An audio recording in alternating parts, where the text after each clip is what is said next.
Adapun masalah bekam, Anda bertanya tentang gelasnya. Seharusnya yang lebih perlu ditanya adalah tentang badannya. Kalau gelas memang ada orang pakai gelas bekam dipakai sholat, nggak ada. Ya kan?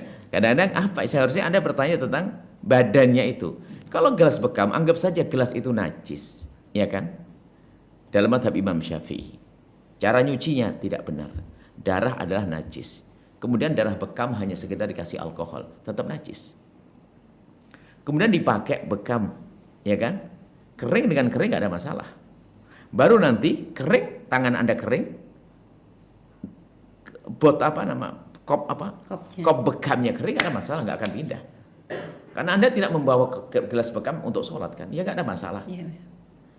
Maka di saat bekam ada darahnya, biarpun seandainya gelasnya suci juga akhirnya kena najis. Apa yang Anda pikirkan di balik gelas bekam itu kan begitu loh. Ini kan perlu juga. Ya, kan tidak apa gelas kena alkohol, dia memang tidak suci. Karena memang tidak kita pakai untuk sholat. Dan berpindahnya najis yang ada di gelas itu ke tangan kita adalah kalau ada yang basah. Biarpun semula basah kemudian setelah itu kering tidak akan memindah basah, memindah najis pada kita. Ya dicelup itu adalah tetap nggak suci. Paham enggak? Di dalam mazhab kita Imam Syafi'i rahimahullah. Mungkin yang lebih penting adalah tentang orang yang dibekam tadi bagaimana. Saya lagi demam, dibekam. Habis itu suruh mandi itu bagaimana? Kan begitu ya. Saya tidak kuat. Dilap tisu tok gimana? Ya, dalam mazhab kita Imam Syafi'i enggak suci dong kalau hanya segera dilap apa? Pakai tisu, harus pakai air. Airnya pun air yang diguyurkan, air yang mengalir. Bukan sekedar dilap, diusap. Kalau diusap adalah justru memindahkan najis ke tangan kita. Itu yang ada di dalam madhab kita Imam Syafi'i. Kalau Anda bicara ma'fu enggak? Madhab begitu tidak ma'fu. Jadi kayak tadi di gelas tidak ma'fu dalam madhab Syafi'i. Karena Anda bicara dalam wilayah madhab Imam Syafi'i. Ma'fu tidak begitu. Karena tidak darurat banyak air kok, kenapa ma'fu? Kecuali Anda berpindah dengan madhab lain. Karena darurat, bukan karena darurat, karena hajatnya orang yang sakit. Sakit, Anda karena bukan sakit, Anda enak aja ngomong suruh mandi, habis kena bekam. Tapi yang kena demam itu nyentuh air, gemeteran dia. Habis itu suruh mandi. Maka di dalam madhab imam, bagi Anda yang sakit ya, kalau yang bekam karena sehat ya jangan malas dah. Dia siram air hangat juga enak kok.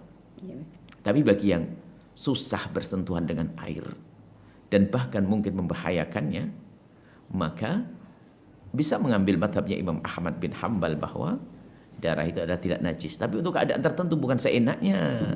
Ini untuk orang yang sakit. Kita beri solusi begini orang sakit. Karena kita pernah menemukan orang yang habis dia harus mandi, habis bekam, katanya ini ketakutan. Ya kan? Nah, kemudian juga airnya di situ juga belum tentu air yang bersih kadang-kadang. Karena kemudian ini bekas bekam ada luka. Takut air tidak steril nanti masuk ke situ kotoran-kotorannya itu ya. Yang harus perhatikan. Kemudian hal lain lagi. Masalah jarum bekam itu harus jarum steril ya. Tidak boleh Anda menggunakan, Anda kalau mau bekam dengan siapapun, harus jarum itu adalah pasti jarum yang baru.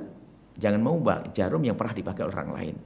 Karena menurut ahlinya, yaitu para dokter medis, ada pemindahan jenis penyakit melalui jarum seperti itu. Semoga Allah menjaga Anda.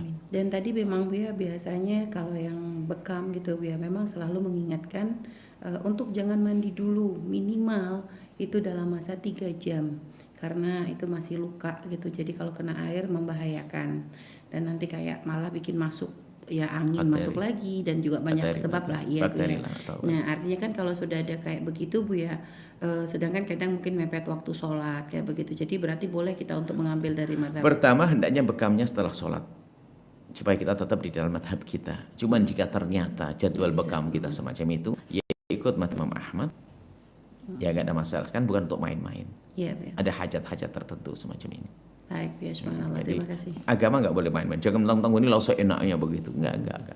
Ini kita beri solusi untuk orang-orang yang punya hajat semacam itu. Kalau orang normal kena darah begini ya najis dicuci lah, ngapain? Ya, baik seperti itu ya. Mohon ini di saat kami menghadirkan madhab lain itu adalah ya untuk solusi, bukan untuk main-main, bukan untuk sombong-sombongan dalam berfikih, bukan begitu. Baik, masya Allah. Setelah Anda menyaksikan video ini, Jangan lupa berselawat kepada baginda Nabi Muhammad sallallahu alaihi wa alihi wa sahbihi wasallam.